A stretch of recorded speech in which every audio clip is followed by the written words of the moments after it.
Welcome to the On Deck podcast for all your baseball DFS needs with your superstar hosts, fantasy baseball experts, Casey, Bubba, and Bogman. On Deck podcast is sponsored by LineStar app, the #1 top-rated data and analytics tool for daily fantasy sports.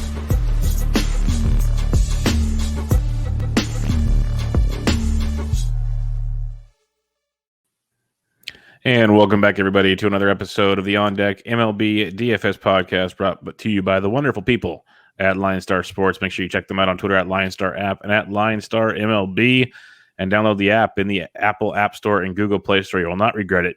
Everything you need to build the winning lineups in the palm of your hands. So go check that out and make that happen. You can find myself on Twitter at BDintric and my co-host, as always, on Twitter at Bogman Sports. Scott Bogman, how are we doing, my friend? What's up? What's up? Hey, Schwarbaum twice in one night. Ohtani leadoff bomb. So we're doing pretty good, bub. Yep, things are good over here. Swag. It's like Oprah on a Monday. Swag. Everyone gets some. So yeah, tons of fun stuff here. There's lots and lots of offense, as we expected on Monday. It was crazy town. The Cleveland Indians went bananas, but the popular Astros and Yankees not so much. So that was entertaining. And Peralta looked like he was going to get shelled. He brought things back to reality. So that was good as well. Your boy so, Descalfani kind of was shaky in the first inning and then came back and pitched pretty nicely. So yeah, not too shabby. He's given up 3 solo homers, but other than that, it's pitched pretty darn well. Yeah, Dylan Bundy, by the way, I don't know. I can watch people break stuff better than I can watch people ralphing. I just that's he went full Willie Beeman. He went full Willie Beeman on that one, man. I didn't know. I was literally watching the game, doing some stuff on my computer, and I just look up and I see he's like kind of hands on knees behind the mound. I'm like, what the heck's he doing? Next thing you know, he had red Gatorade. Let's tell you that much. He had red Gatorade. Or Kool-Aid, something. Yeah. Something. Or there's some sticky stuff he was trying to hide in his gums, and it just wasn't a good idea. I don't know. So, good, tough, Dylan. tough go there for Bundy. Yeah, there's the running joke also. Even he's sick of his recent performances. So, tons of fun for Dylan Bundy. But on that note, we have 15 games on Tuesday, so we'll get started on that one real nice and quick for you here because it's going to be a doozy. We got Colorado. Again, lots of offense on this slate, but we do have some good pitching, which is very nice. And we'll start things off. The Angels at the New York Yankees on this one. My good buddy, Andrew Heaney, graces us in the Bronx against Jamison Taillon. Over-under of 9.5 on this one. Heaney 85 on DK, 83 on FanDuel, Taillon 74 and 71. Are we stacking it up, or you want some pitching in this one? Stack it up. It's going to be a no from me, dog, on the pitching. Not really interested in either one of these guys today. And the hitting is, these two teams you would think would be better, but there's not a lot of hot guys here. There's some good PVB data. DJ LeMahieu, 5 for 10 against Heaney with a bomb. Brett Gardner, 3 for 8 against him with a homer. And Jose Iglesias, 3 for 5 with 2 doubles against Taillon. But other than that, Ohtani's been hitting. Fletcher is a nice cheap option at 26 and 25. Judge or Stanton, you could throw those guys in there. But that's about all I'm interested in this game. Not really an exciting one to me. Yeah, Taillon coming off a good start, but I still like targeting him, especially with guys like Ohtani and Walsh. He smoked some balls today too. Like he had a nice little ball game. So I don't mind like a little Ohtani Walsh. Such a big slate. I'm not going all in on this game, but I could definitely see the appeal if you want to. And anytime anyone wants to stack against Heaney, I'm a fan. So knock yourself out. But I have some other targets I'd rather go to on this slate. And one of them resides here. Miami at the Philadelphia Phillies. We got Trevor Rogers versus Vince Velasquez. Over under 8.5 on this one. Rogers 97 on DK, 77 on FanDuel. Vinny V 72 and 61. Either pitcher interest you on this one? Well, Rogers, 4 out of his last 5 are quality. Starts against Philly this year, 13.2 innings pitched, 2 earned runs, 13 strikeouts. He's been good. Velasquez has 2 quality starts this year, and one of them was against Miami on May 25th. Not really interested in him in a big slate like this. I think there's better cheap options, but if you want to go like full contrarian, I kind of get it. But I think for the most part, I'm going to go with bats here. And on the Miami side, Starling Marte, 5 for 7 against Velasquez in his career with a double, 7 for 19 for Miguel Rojas, hitting 368 against him with a bomb, 3 for 9 for John Berti, and maybe Garrett Cooper is a cheap option. He's been hitting at 32 and 22. Yeah, no, I like a little Marlins action here. Marte, Cooper, Chisholm would be the 3 I have circled. If you want to go deeper, there are the Rojas, the Bertis, the Aguilars, even the Duvals who's swinging well. But if you want to keep it simple, get a little value, Marte, Cooper, Chisholm's below 4K on DK as well. So I like that angle here. The one thing I will say, I'm a big Trevor Rogers fan. He's going to be low owned on Tuesday. If you want to go there, you can. Philadelphia over the last 30 days is destroying left-handed pitching. A 133 WRC plus, ISO way over 200. Like, they are crushing left-handed pitching. So just keep that in mind. And it's in Great American Small Park. Because in Miami, I like it a lot more. Rogers could feast. It wouldn't shock me. But I'm going to be careful on this big slate. Probably not get too much Rogers in my life. And I will use a little Miami as some value to get some of the big plays we're going to want later on in this slate. Tampa Bay at the Washington Nationals on this one. No total on this one. We got Rich Hill taking on Mr. Joe Ross. Hill's 94 on DK, 68 on FanDuel. Talk about price discrepancy. Yeah. Ross is 84 on DK, 74 on FanDuel.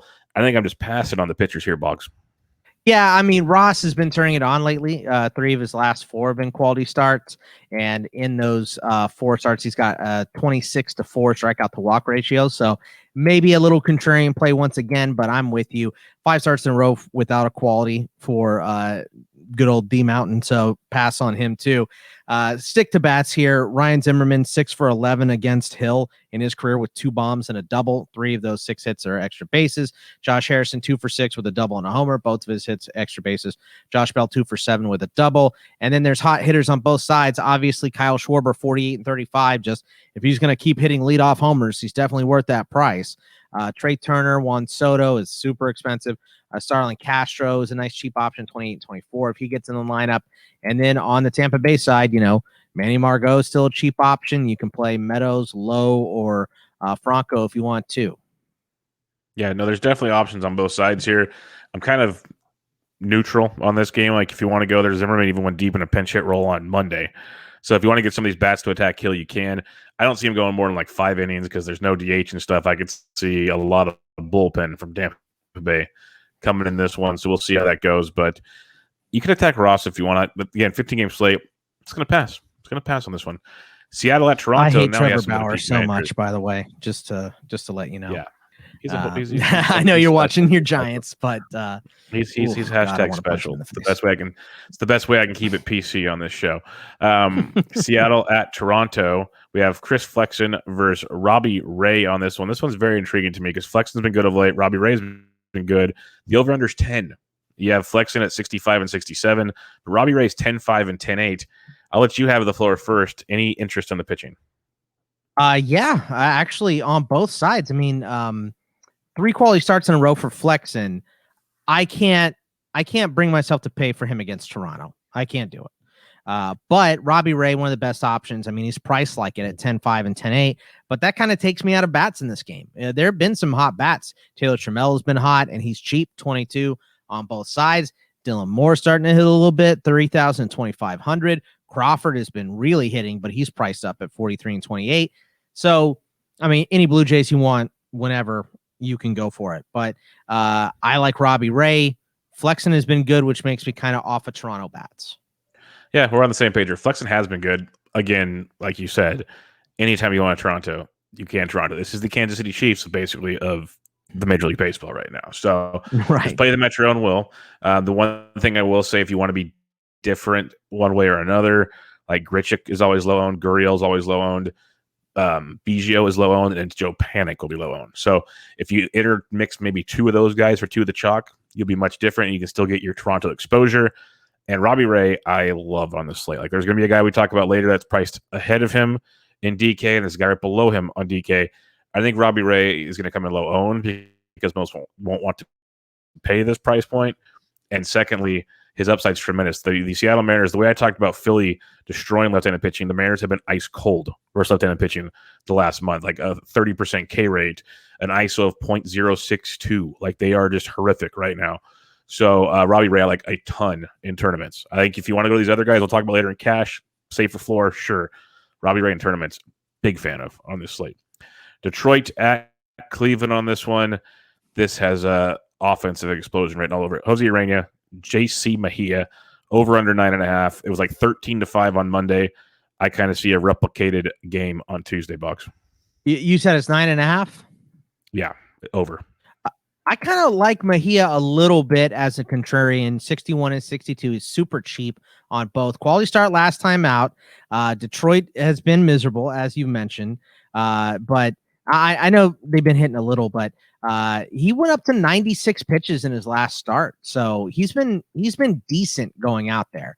So I'm into him a little bit, which kind of brings me off Detroit bats a bit, but Cleveland bats for sure. Urania has been miserable. Eddie Rosario, Harold Ramirez, still cheap, 33 and 28. Ahmed Rosario is 6 for 15 with 2 doubles against Urania. So I'm into some Cleveland bats here for sure. Yeah, Cleveland's one of my top stacks to avoid Coors chalk. Eddie Rosario's been sneaky good over the last couple weeks, hitting cleanup for the Cleveland. You pair him up with J-Ram, had a monster Monday night. Harold Ramirez, like you mentioned, still cheap. People forget Ahmed Rosario. There's so much to like in this offense. You can go Cesar Hernandez if you want, but like Ahmed Rosario, J-Ram, Eddie, Harold, that little one, like 2 through 5, I think is outstanding right now. I'm a big fan of Cleveland tonight as a secondary stack if you need to, or even a primary stack. And then you take the chalk and make them a secondary stack. Another way to be different on your slates. So I like that a lot. I don't mind Badu, Grossman if you're looking for value. They're super cheap. So you can go something like that. Daz Cameron is cheap as well if you want to, but Cleveland, big fan. Kansas City at Boston on this one. Brad Keller versus Nick Pavetta, over under 10.5 on this one. I know Pavetta's been up and down this year, but I'm bats in this game, Bogman. Yeah, I mean, I'm not. I thought you were gonna campaign for him for a second. I was like, no way, no. He had a decent start against Kansas City on the 18th. 5 innings pitched, 3 earned runs, 6-3 strikeouts to walks, but 20 earned runs in his last 20.1 inning or 20 to 30 innings pitched for Keller. Yeah, so let's go with bats here. Let's go with Bogarts, Devers. Renfroe is still cheap, 36 and 28. He went yard twice on Monday. Michael Taylor and Ryan O'Hearn have been hitting. Michael Taylor 5 for 12 against Pavetta in his career with 2 doubles. Whit Merrifield went yard, 57 and 33. So give me bats or give me death in this game. And Carlos Santana went yard. He should have had 2 at any other ballpark. He did that BS corner in right center field in Fenway. Like they caught it in the corner. Might as well set up a tent out there. It was he should have 2 home runs. Michael Taylor went deep. So I don't mind KC if you want to be a little different. That's fine. It's a big slate, so you don't have to be super crazy all the time. But I get the appeal because it is Nick Pavetta. But Boston's a great stack. The beauty of the 15-game slate is most will want to flock to like Houston or Toronto or Coors, which could leave Boston much more less owned than they should be. Like they should be smashing this one just like they did on Monday. I love the Renfroe call. He's been on fire like the last 3 to 4 weeks, actually hitting for average with his power. So that's like really beneficial there. Something that Adam Duvall is not doing. Yes, bingo. And you mentioned Devers. Like I love Boston on this slate. So yeah, don't sleep on them. Even Bobby D went deep on Monday. So big stuff out of Boston on Tuesday. Oh, this one's going to be so good. San Diego at Cincinnati. Blake Snell, Tony Santillan, over under 9.5 because Blake Snell is a bum. And it's in Great American Small Park. It's going to be hot, humid. I think this one has more runs than Coors Field. Oh, okay. I'll take that. I actually, if I have to pick a pitcher, I would go with Santillan instead of Snell. Oh, I'm with you there too. I'm with you there. But give me bats, like you said. I mean, Pham, Grisham, Cronenworth has been hitting. Machado is still hitting. How many runs did the Reds score on Monday? 11 million. Go with Castellanos. Go with India. Go with any of those guys. So, yeah, stack bats in this one. Yeah, so many people in the chat rooms I'm a part of were so mad because they didn't do anything in Great American Small Park over the weekend. And then they erupted on Monday. I'm like, this is why it's baseball, people. Like, you just trust the process here. Things are going to be okay. On paper, this is another just smash bucket. Snell is not that good right now. You have Casty at a granny on Monday, loves facing lefties, but I also like the Padres side a ton here. Like this is a team that's clicking right now. Cronenworth, like you mentioned, Tatis is just in fuego, but you got Pham who's swinging it really good and still affordable. There's a lot to like with San Diego. I think they are a phenomenal pivot off of Coors Field. I think there's a lot of runs. Like I might have overstated, but I would not be shocked if there's more runs in this game because I like the pitching almost a little better in Coors Field than I do in this game. So be quite interesting on this one. Mets at Atlanta on this one. This is going to be interesting. We have Tyler Mcgill going up against Charlie Morton. Over under 9. You got Mcgill. He's free. Morton's 88 on DK, 9,000 on FanDuel, and he makes for an interesting tournament play, Bugman. Dude, Morton, his last start was against the Mets, and he had 11 strikeouts, which was his high for the year. And he started twice against the Mets this year. 13 innings pitched, 1 earned, 19 strikeouts, 2 walks, and they were both in the 11 strikeout game. So, yeah, I'm in on Morton here for sure, which makes me all the way out on bets on the Mets side. But if you want to pay up for these big boppers for Atlanta, Ozzie Albies, Dansby Swanson, Ronald Acuna, Freddie Freeman against a dude in the second big league start, yeah, I'm for it. Yeah, I like Morton as a great pivot. We're going to talk about, at least especially on DK, we're going to talk about a guy that's mispriced right below him on DK. It's going to get all the ownership, so Morton's going to go under the radar completely. You mentioned his last start. He's gotten 2 straight starts of 7 innings or more and 0 earned runs, and he's been striking guys out. So Morton, we know, could slip on the banana peel at any time. We've seen it this year. It's very doable. At the same time, I like what he's doing right now, and you're going to ride that train, especially at the ownership discount you're going to get on Tuesday night. You can play bats if you want from Atlanta, like you said. I kind of like some other spots, but it's a great matchup. I get it. If I'm going to spend up, though, I think I'm going to go elsewhere on this slate. Baltimore at Houston. Baltimore's making, I think I saw Wells or Walls, wherever the kid's name is, making his debut, some lefty. That ought to go swimmingly against Houston, so that's always good. But then you get Jose Urquidy, 9,900 on DK, 95 on FanDuel, in a phenomenal spot tonight. Yeah, I mean, I'm all in. You know, Urquidy has been great. He's made us look smart. Last start was against Baltimore, 7 innings pitched, no earned, 6 strikeouts, 1 walk, 3 quality starts in a row, 19-3 K to walk over those 3 starts. He has been on fire, so I'm all about Urquidy today. There's a lot of good pitching. It's just going to be hard, which makes it better because, you know, you're going to get split ownerships on these guys for sure. But, yeah, give me Urquidy and then whatever Astros bats you want. Jordan Alvarez, hot. Miles Straw, hot and cheap, 31-24. Correa, Brantley, Gurriel, stack up these Astros against Baltimore. Yeah, Houston's a very, very good stack. Similar like you said about Toronto.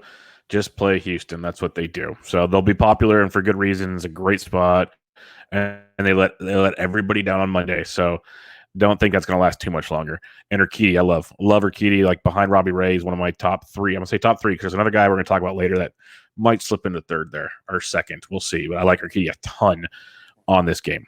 Chicago Cubs at the Milwaukee Brewers. We got Zach Davies, Brandon Woodruff over under 7. Davies is 69 on DK, 76 on FanDuel. Woodruff 11,000 on DK, 11,400 on FanDuel. He is your highest priced pitcher on both websites.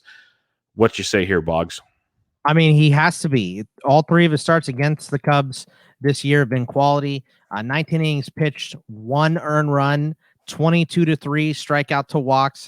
They were all in April, but I mean, that's just a good track record. Davies been pretty good too. 3 out of his last 4 have been quality starts. The one that was an 8 Ernie one, so that one was kind of rough. But I mean, Woodruff is the best option on the slate today. But the problem is he's also priced as the best option on the slate today. So I get not wanting to start him because he's expensive, but he is the best, and I don't want any bats in this game. Hard pass on bats. Yeah, I don't want no bats in this game. Like Davies has been good enough for me to be like, yeah, I'm good, bro. But he's coming off that combined no, so we'll see. But yeah, he's been good enough that even if the Brewers get to him, I don't think they blow up. And on a 15-game slate, you need the blow up. That's kind of how it goes. So if Milwaukee goes off, I'll tip my cap. But Woodruff, I like. What I'm going to say here is I love him as your cash pitcher. I think I want to go to Robbie Ray or Urquidy or one other guy in tournaments for the lower ownership with a similar upside, if that makes sense. I'm with you. So that's kind of my angle. Like I love Woodruff. He's in a smash spot, but save a couple shekels for some bats on this slate. Minnesota at the Chicago White Sox. This game got rained out on Monday. We broke this game down. Kenta Maeda versus Lucas Giolito. Over under 8.5. But we didn't break down is the price discount. Maeda got to 7,000 instead of 75 on DK, 71 on FanDuel. We really didn't get to talk about how Giolito went from like 10-3 to 8,700 freaking dollars on DK. 98 on FanDuel. This is why Charlie Morton will be unowned at 88. You're right. Everyone and their mom is going to be on Giolito now. And I get it, and I still love him in this spot. He's been great. So I could easily go with him. I'm still not into Maeda, even with the discount. I think there's other guys you can go that are a little bit cheaper. Or a little more expensive that I expect a little more from. But yeah, I'm still on Giolito, and like you said, because of the discount, he is going to be owned all over the place. Yeah, I like Maeda as an SP2. I'm still there with him at 7K. I actually like him more now at the discount. Gio, I love him a lot. He's going to be so chalky, though. That's why I wanted to talk about Morton earlier. I'm glad we both kind of agreed on that.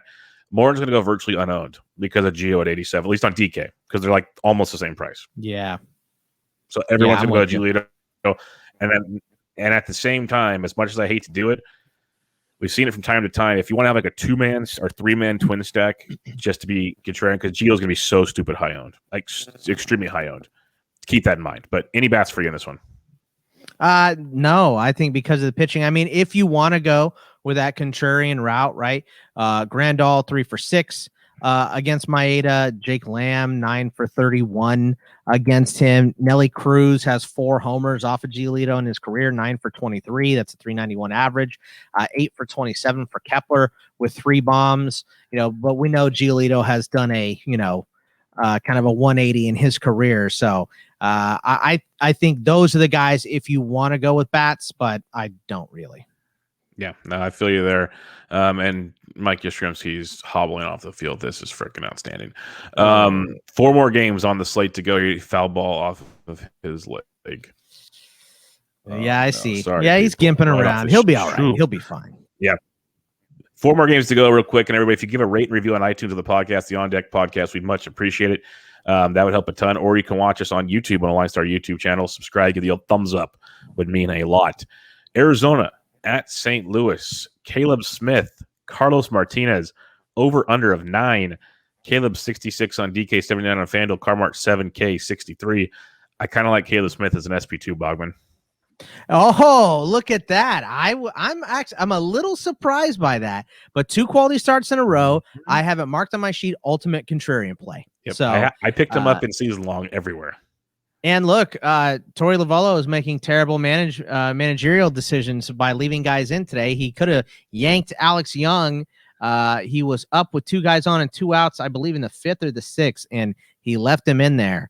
And he wound up giving up 6 earned runs. So Torey might just stick with Caleb. The game, Bogman? Nope. I get alerts. Today? No, I get alerts from Nick Pecoro, and I saw him talking about the interesting managerial decision. But I turned it on for a little bit, but I had the Suns game on my main screen. So it was on the TV, but I wasn't actively watching it. So, but I'm with you. I mean, Caleb has been pretty good recently. Christian Walker, as you mentioned yesterday, still cheap, 38 and 28. Josh Rojas went yard again, his 10th bomb of the year, 32 and 28. And then Pavin Smith is starting to pick it up, and he's cheap, 26 on both. And St. Louis has just not been hitting. Nolan Arenado is 2 for 5 with a bomb against Caleb Smith. Carlson's hitting a little bit, but nobody else I'm really interested in.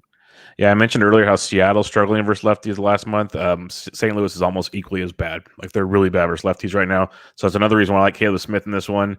And then Arizona, they're your value stack of the night. Like, I love stacking against Carmart. We love stacking against Carmart. You mentioned Walker's 3K, Rojas 32, Pavin Smith's 26. Peralta and Reddick are both 21 if you need to go down there. Like, they're so cheap. So cheap. You don't think you need to go 5-man stack, but if you want like a 3-man to save some cash and be totally different, get your Arizona Diamondbacks on. That's going to be a fun one tonight.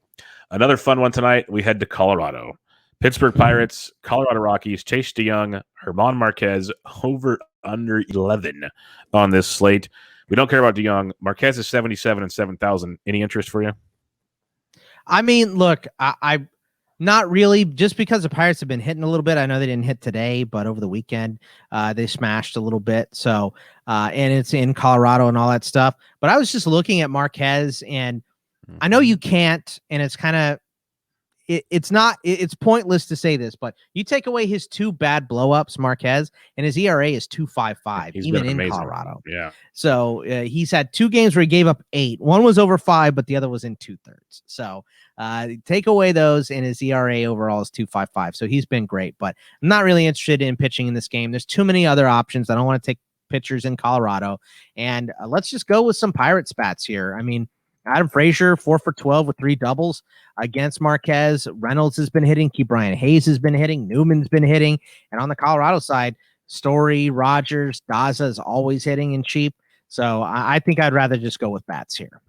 Yeah, I like him a lot. Marquez, if you want to be contrarian, I'm there. I've been playing him a lot in Coors, but usually he's like in the 6K range, not in the 7K range. So it's a little different now. He's getting closer to the Geos of the world and stuff.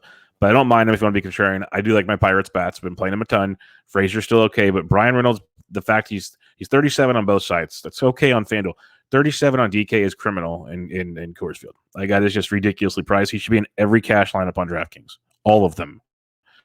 So keep that in mind. I like Hayes and somebody like Gregory Polanco's only 3K on DK, which is ridiculous for Coors Field. So you can get a very nice, affordable Pirate stack with some value from the Rockies, as you mentioned. Like Rogers is 43, Daza, Fuentes, like they're all cheap. So you can get some nice Coors exposure. I like the Pirate side of things, but you could have some fun either way. Texas Rangers, Oakland Athletics. We saw this game last week. Fultonevich, Caprillion, over under 8.5. Fulte pitched out of his rear end. Not going to happen again. Caprilion's 8K on both sides. I don't mind Caprillion as an SP2.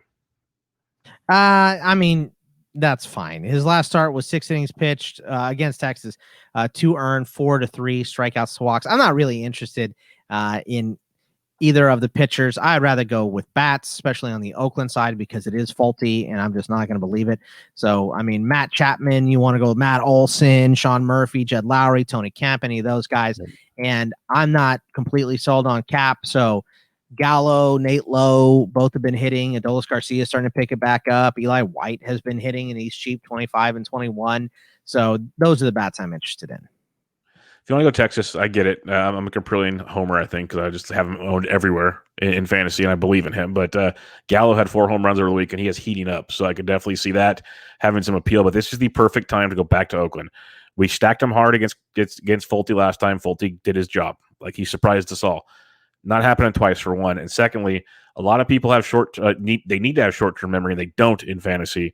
And they'll see that and go, I'm not doing it again. Oakland burned me last time. If we can get this Oakland A's team against Fultonevich low-owned, sign me up right now. Yeah. So go and get them for a nice late-night West Coast hammer, because it's also going to be very warm on the West Coast. So that ball's going to fly a little more than usual. If you're watching the Dodgers game, it's flying like crazy. It's that way all up and down the West Coast. Even in Seattle, ask them about that. So it's crazy talk around here. San Francisco at the Dodgers wraps up our evening here. We got Kevin Gausman, Walker Buehler, pitchers duel, over under 7.5.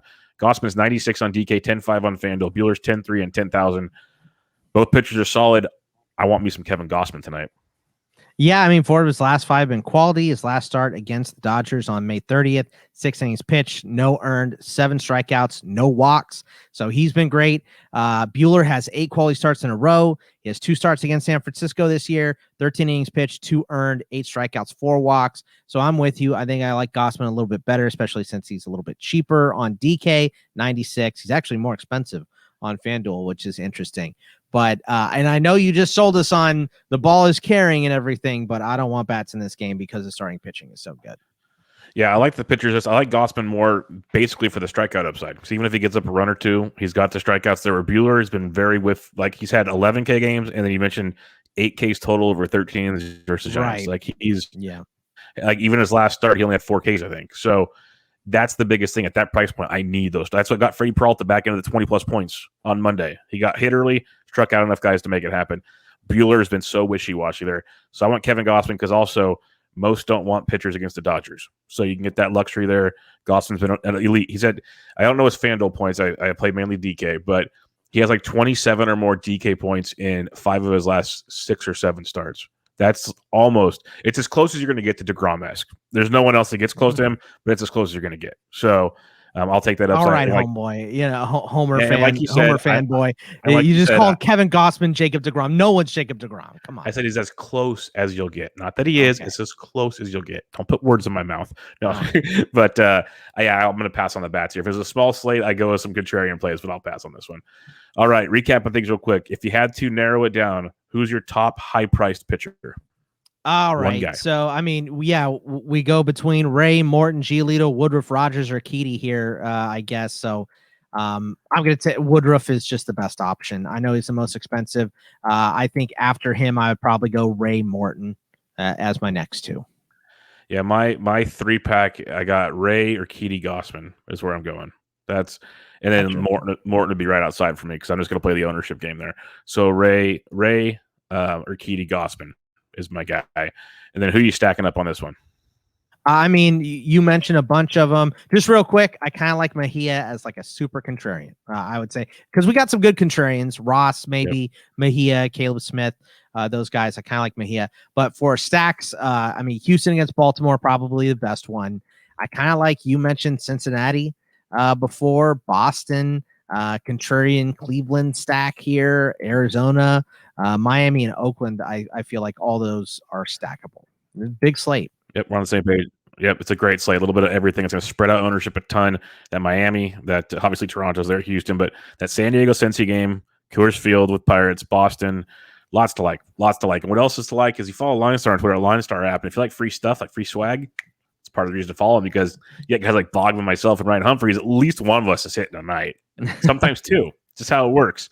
But yeah, I'm cocky because I finally got one. Just let me have my moment here. But you follow them on Twitter at LineStar app. They're going to tweet out the home run calls of the day, where all three of us give our call. And if one of them hits and you retweeted it and you got picked to play with one of us, you win some free swag. So Bogman, Tuesday, June 29th, who is your home run call of the day? I'm just going to take Kyle Schwarber until he doesn't hit a bomb. So give me Kyle Schwarber again. If you took him like 3 out of 5, if you took him every day, you probably get at least 3 swag nights every week. So. Right. Yeah, it's a good percentage odds. There's so many great choices tonight. It was really hard to actually pick one, but I'm going to go back. I put my flag down in the Great American Small Park. Give me Jake the Rake Cronenworth going deep again. Wow, the boy's been absolutely red hot. He's gonna get it towards the smokestacks there in right center field. So give me some Jake Cronenworth in that one. You got Kyle Schwarber.